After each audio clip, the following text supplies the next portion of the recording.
Les frérots, je le dirai jamais assez. Les supporters marseillais, c'est l'ancien qui n'a pas coffré. Il veut pas quitter le terrain. Il est comme Duchesne, il est comme Sully. Il veut pas quitter le terrain. Ça veut dire toujours parler du passé, toujours parler du Qatar. Heureusement, le Qatar, ils sont là, etc. On joue des finales, on joue des matchs. Ça met les maillots des adversaires. Ça se concentre pas sur son équipe. C'est pour ça que ça fait 13 ans qu'ils n'ont pas gagné de titre. Et ça va continuer ainsi. Aujourd'hui, Marseille, le souci, et je l'ai déjà dit, ils ont une bonne équipe. Voilà, en étant objectif, ils ont une très bonne équipe. Ils peuvent faire des choses. Mais à force de se concentrer sur le Paris Saint-Germain, ils ne se concentrent pas à gagner des titres. Ils ne se concentrent pas à aller en finale de Coupe de France. Normalement, cette finale de Coupe de France, c'est un classico. Si tout se passe bien, c'est un classico, c'est un PSG Marseille au Stade de France. Et là, il y aurait du trash talk. Mais ils sont incapables aujourd'hui de se concentrer sur leur équipe, incapables de se qualifier pour une finale, incapables de gagner un titre pendant 13 ans. Et le fait de prendre encore le maillot de l'Inter en espérant que le Paris Saint-Germain ne gagne pas la Champions League, en étant supporter de Marseille, c'est normal de ne pas espérer ça. Mais les gars, comme je vous ai dit, le jour où vous allez vous concentrer sur votre club, les titres, vous allez en gagner un peu plus. Mais là, vous êtes partis encore sur des années de disette. Vous êtes partis encore sur des années de disette, les frérots. Du coup, lâchez le terrain, les refs. Lâchez le terre-terre. Laissez ça aux soi-disant petits, parce qu'on n'est pas des petits. Mais laissez ça aux plus talentueux. Voilà, on est très talentueux. On est un grand club européen. On va en finale de Champions League. C'est pas les VHS. C'est la réalité. Et ça sera sur TikTok directement. La propagande, elle servira à rien. Parce que le Paris Saint-Germain sera champion d'Europe le 31 mai. Manquez qu'une chose. Voilà. C'est parfait. Ça fait 1000 ans que même le pas. Paris Saint-Germain va gagner la Ligue des Champions. La 1000 ans, oh là. Le chat Depuis noir. l'époque des pyramides. Le chat noir. Ah ouais, l'Inter de Milan, c'est l'Intermarché de Milan. Vous avez... Tout le monde s'est dépucelé. Tout le monde dans le monde du foot cette année s'est dépucelé. Crystal Palace, Bologne, Tottenham a pris un trophée. Les planètes, elles étaient déjà alignées, mais il manquait un signe. Vous avez cru qu'il allait porter le maillot du P... Non! C'est l'Inter qui va supporter. Il a supporté Arsenal, ils sont tombés. Il a supporté Liverpool, ils sont tombés. Il a supporté Aston Villa, ils sont tombés. Il a supporté même Brest, ils sont tombés. Les Marseillais, il vous reste un crédit d'une semaine. Vous avez encore le droit d'utiliser seule Coupe d'Europe de France, encore pendant une semaine et demie. Après, les gars, il va falloir trouver une autre option. Comment utiliser les termes, hein. Seul club français à avoir remporté une Ligue des Champions, à jamais les premiers, seule étoile de France, seule étoile sur le maillot. Non, là, vous l'avez pas. Utilisez des termes à fond. Parce qu'après, le vieux port, la bonhommière, la canebière et les calanques, ça sera ce qui vous reste, les gars. Moi, je vous aime beaucoup, les Marseillais. Il vous reste que ça. Alors, profitez bien de cette dernière semaine et demie, parce qu'après, ça sera dur. C'est la folie, tout le monde veut le maillot de l'Inter. À Marseille, les ventes de maillots de l'Inter explosent avant la finale contre le Paris Saint-Germain. Moi, en tant que supporter de l'Olympique de Marseille, je vous montre pas que ça me fait vraiment beaucoup rire. Mais vous, les Parisiens, vous le prenez comment? Vous vous dites que c'est de bonne guerre ou ça vous met la haine? Franchement, les gars. Regardez à quel point le football peut être bête, les gars. Regardez à quel point le football peut être bête. Je ne suis pas italien, mais les gars, tu sais que ça, c'est le football. Tu sais que là, c'était la réaction en Naples, les gars, après le but de Scott McTominay. Personne ici ne le connaît, mais... Regardez la ville, les gars, la ville. Ils sont juste en dehors du stade. Regardez ça, les gars. Qu'est-ce que c'est beau. Qu'est-ce que c'est beau. Non, non, non, c'est... Ah, le football. Ah, le football. Ah. Premier but, hein. Je dis bien premier but. Franchement, il a mis un but à la Maradona, les gars, et je blague même pas. Allez voir son but. Ce mec-là, Scott McTominay, c'était un, je sais pas. On dit tocard, c'était un tocard de but. Check, à Manchester United, il n'y avait rien qui allait, les gars. Anthony, et là, Scott McTominay, c'est le meilleur joueur de Serie A. Et vous ne savez même pas, mais Lukaku, il vient de mettre le deuxième but. C'est pétard. C'est fort. Il y a la fête. Là, je crains clairement pour vous. Voici ce qui se passe actuellement à Naples. Vous l'avez compris, ils sont champions. Vous allez me dire quel est le lien avec le Paris Saint-Germain. Passant par un premier but incroyable de McTominay, puis la délivrance, et de quelle manière de Lukaku, qui, comme vous pouvez le voir, reçoit un ballon aérien près de 2 joueurs. Et là, de la plus intelligente des manières, il va chercher à essayer de conserver le ballon, en s'appuyant sur l'un de ses points forts et d'utiliser son corps. Il va littéralement mettre son corps en opposition face au premier, et va venir éliminer le deuxième derrière. Physiquement, il n'y a rien à dire, il prend le dessus sur tout le monde, jusqu'à la surface adverse et venir délivrer ce 2-0. But qui permet au Napoli de remporter le Scudetto de 1 point devant l'Inter Milan. Mais la chose à se demander, c'est est-ce que le Scudetto comptait autant pour l'Inter que pour Naples aujourd'hui. Qui, malgré leur victoire aujourd'hui, parle quand même du championnat italien, d'un aboutissement de toute une saison, où dès ce matin, on avait pourtant appris que les tauliers seront sur le banc. Non pas en train de décrédibiliser ceux qui est capable de fournir cette équipe B de l'Inter Milan, qui sont aussi tout autant forts. Mais avant les résultats ce soir, je dis tout simplement que Naples pouvait aussi perdre son match ou faire match nul. L'Inter était pourtant, dès ce matin, prête à prendre le risque d'aligner l'équipe B, alors que tout était envisageable. Alors qu'ils pouvaient finir premier, en passant par accorder tout le respect à cette équipe de Naples qui ont assumé jusqu'au bout. Mais pour moi, PSG, attention. L'objectif principal de l'Inter Milan a toujours été cette finale de Ligue des Champions. Cette seule et unique finale. Je sais que vous aussi, au vu du fait que vous allez faire tourner également pour la coupe, mais là, ces mecs-là ont fait tourner pour l'obtention du championnat. Ils vont clairement tout donner pour la finale de Ligue des Champions. Cette année, c'est le jour des maudits. Cette année, c'est le jour des maudits. Regardez. Regardez. C'est lui. C'est lui, les gars. Romelu Lukaku qui offre le titre à Naples sur un plateau, sur un but exceptionnel. Et cette année, il est sous-coté, hein. Les gars, il arrive. Accélération, petit pont, frappe limpide. Il a pas rigolé devant les cages. À chaque fois, on se moquait de Lukaku. Ouais, Lukaku, c'est pas un attaquant des grands moments. À chaque fois, dans les grands moments, il rate. Il vient de nous prouver que c'est faux. Cette année, 25 goals assists, 14 buts, 11 passes décisives. Il vient de faire remporter le Scudetto à Naples aux dépens de... Il s'est imposé 2-0, mais ça ne suffit pas pour remporter le Scudetto et ils vont avoir une finale de Ligue des Champions. Ils seront vraiment, je pense, affaiblis moralement. Mais au-delà de ça, le duo Lukaku-Conte qui donne une Serie A face à leur ancien club, l'Inter. Les gars, c'est terrible. Le football raconte des fois des histoires. Franchement, elles font mal au cœur. Mais c'est toujours des histoires un peu farfelues. Et dire que Manchester United, un club qui a fini 16e de Première Ligue, avec une saison blanche, ont vendu Scott McTominay.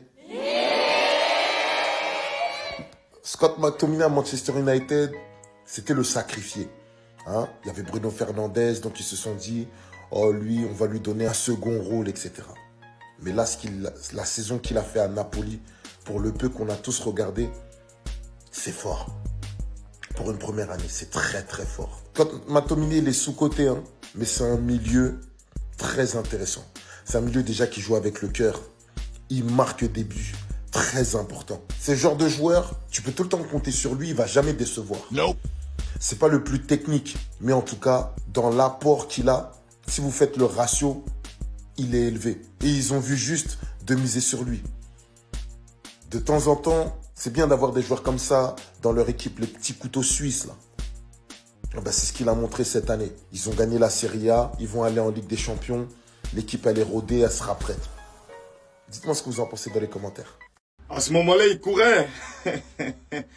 Le football est cruel, la famille. Le football est cruel. Ah là là là là. Je répète, le football est tellement cruel. Vous avez osé défaire les plans du Barça. C'était mieux de vous concentrer, n'est-ce pas, sur votre championnat. Au moins prendre une Coupe d'Italie ou quoi. Ils sont venus tout donner au Barça. Jusqu'à être favorisés par l'arbitrage, aller en finale.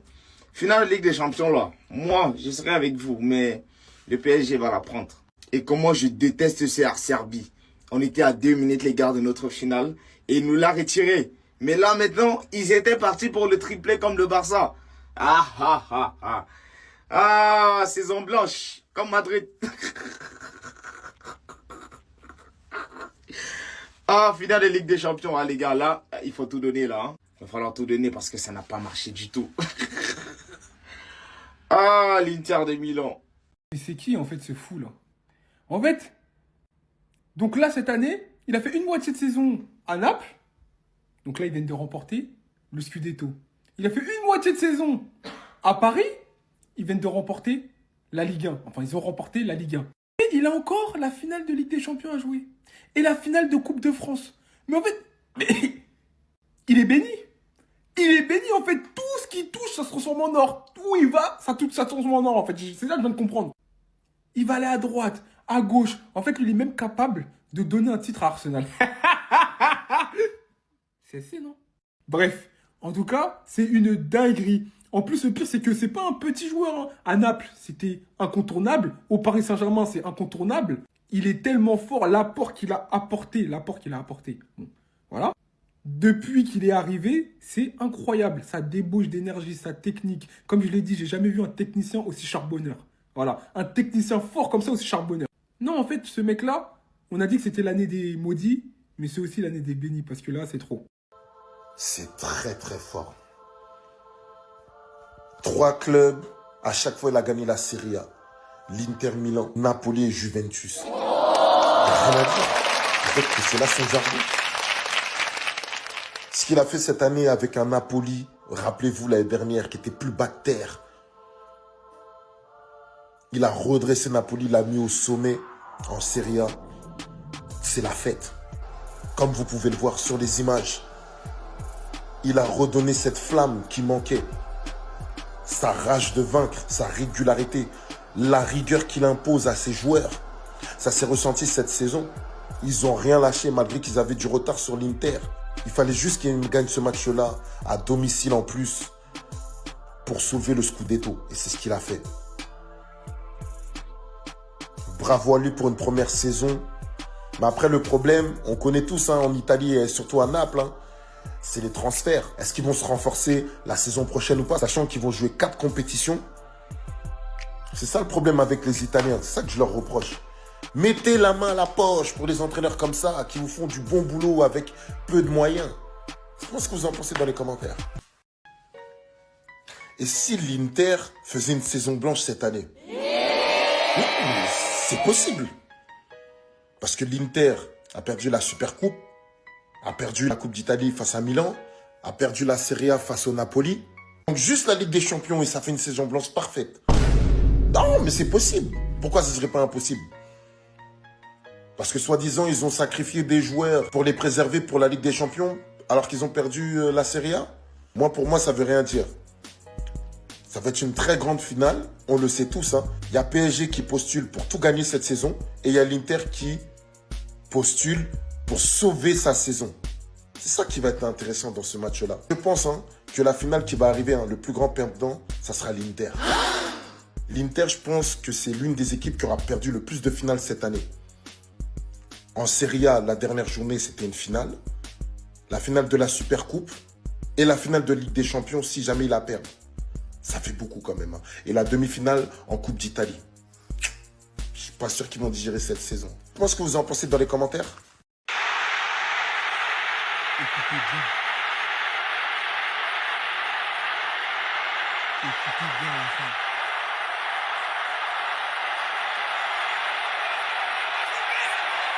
Romelu, tu know quoi?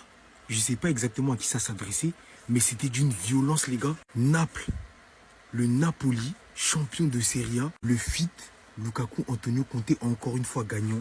C'est un truc de ouf. McTominay, la saison de malade mental de Barjo qui nous fait MVP de la Serie A. Le meilleur joueur de Serie A cette saison s'appelle McTominay. Manchester United a du sang sur les mains. Mais plus sérieusement, pour revenir sur cette histoire, elle est super belle. Elle est magnifique entre un coach et un joueur. Il l'a ramené partout, Antonio Conte. Il a ramené Lukaku à Chelsea, si je dis pas de bêtises. Il l'a ramené à l'Inter. C'est lui qui a exploité son plein potentiel. Il l'a ramené à Naples. Alors que Lukaku, il commence à se perdre. Il s'y retrouvait plus. Il est champion de Serie A. Et il fait une saison pleine. C'est un truc de malade. Le foot, c'est magnifique. Quelle histoire. C'est la fête à Naples. Je vous laisse aller voir les vidéos sur Twitter. Elles sont exceptionnelles. Restez sobre, abonnez-vous les gars, ça frappe. Les gars, je connais pas ce gars, mais... Oh là, je le connais pas, les gars. Non, la vérité, je le connais pas. Mais c'est un gardien. Juste il y a quelques heures, là. C'était son dernier match. Son dernier match. En plus, à domicile. Ça veut dire que son stade, il est plein de malades. Malheureusement, il affronte le finaliste de Ligue des Champions, l'Inter de Milan. 40 minutes de jeu, les gars, sur une action bizarre. Il prend un carton rouge. Je répète, c'est un gardien. Dernier match de sa carrière à domicile. Ça veut dire tout son stade était là pour lui donner des honneurs, l'applaudir à la fin du match, peu importe le résultat. Mais il finit sa carrière de sportif de la pire des manières, avec un carton rouge. Est-ce que vous voyez la dinguerie en fait? Les gars, je vous ai dit, le football c'est méchant, le football, putain, man. Napoli qui prend le Scudetto. Napoli qui est champion de la Série A. Les gars, est-ce que vous voyez un peu comment l'Inter a mal actuellement? L'Inter, ça c'est le karma qui est en train de vous rattraper comme ça. Demi-finale de Ligue des Champions, vous nous avez éliminé par tricherie. Je répète encore par tricherie. Moi je serai toujours sur ma position. C'est le karma. C'est le karma. Et avant même de jouer la demi-finale, vous avez perdu une finale face à l'AC Milan. Vous avez perdu une finale. Voilà. Vous êtes venu encore perdre encore le Scudetto. Le championnat, c'est terminé pour vous. Donc là, les gars, la Ligue des Champions, même là, je prie encore que vous perdiez la Ligue des Champions. Le PSG n'a qu'à prendre. C'est un club français, je suis français. Voilà, il parle français. C'est bon. Donc un club français n'a qu'à prendre. Ça va nous arranger. Et puis eux aussi, ça sera bon. Pour la première fois, tranquille. Même si on est rancunier, on a quelque chose en cœur contre eux à cause de Dembélé. Mais c'est pas grave, ils n'ont qu'à prendre. Voilà. Mais vous ne méritez pas la Ligue des Champions là. C'est-à-dire, de triplé, on passe à 0 trophée cette saison. C'est ce qui va vous arriver. Voilà, c'est le karma. Félicitations à Napoli. On continue. Ligue des Champions le 31 mai. On conspire contre vous. Voici le meilleur duo napolitain de la décennie. Ce que j'aurais dit si ces deux monstres n'existaient pas. Je suis nostalgique, en plus ils sont sous-cotés, donc on va se rappeler 2-3 dingueries qu'ils ont fait. C'est parti. Premier match de Ligue des Champions contre Liverpool, on n'a même pas eu le temps de dire bismillah, 4-1, français. Et sur le côté, t'as Trent qui s'est fait bouffer par Kvara tout le match. Ils écrasent la Serie A et ce match il est représentatif de toute la saison. 2 buts et une passe D d'Osimhen. La passe D elle est pour Kvara. Et Kvara, 1 but et 2 passes D. Ces 2 passes D elles sont pour Osimhen. À la mi-saison, ils ont 99% de chances de gagner la Serie A. Ils écrasent le championnat et ils ont déjà 16 points d'avance. Non seulement sportivement c'était fort, mais humainement c'était beau. Chaque but que l'un des deux mettait, ils allaient se faire un câlin et célébrer ensemble. Osimhen il enlevait son masque, c'était légendaire. Et ces deux amis, ces deux monstres, ces deux attaquants ont fini avec 67 de GA à la fin de la saison. Ils ont été décisifs à eux seuls 67 fois. Donc désolé de faire le rabat-joie, oui ces deux sont vraiment forts mais je suis pas surpris de ce qu'ils font quand j'ai déjà vu Kvara et Osimhen ensemble. Les gars carrément j'ai le démon d'avoir fait cette vidéo parce que ça m'a encore plus donné envie de les revoir jouer ensemble. Sur ce les gars, dites-moi ce que vous en pensez, dites-moi si vous pensez qu'ils vont rejouer ensemble un jour. N'hésitez pas à vous abonner, à commenter, merci pour la force, restez branchés.